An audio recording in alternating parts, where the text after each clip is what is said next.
Panoorin natin 'tong mga idol, oh. Laban ng isa sa mga kababayan natin na boksingero. Kilala na 'to ng iba mga idol at sikat ito ngayon dahil sa pambihira nitong taglay na lakas ng kamao mga idol. Akalain mo 100% knockout puncher. Lahat ng kalaban niya tinapos sa pamamagitan ng knockout. At yan mga idol ay si Weljan Mindoro. Isa sa mga boksingero na lumalaban sa middleweight division.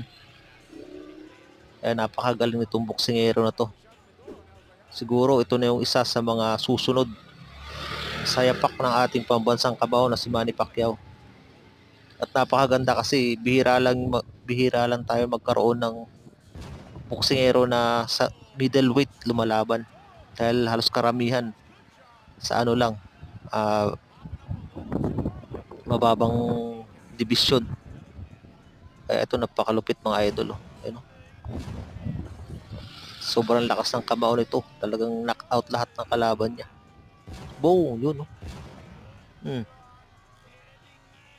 Napakatindi. 100% knockout puncher. Bagsak. Weljan Mindoro.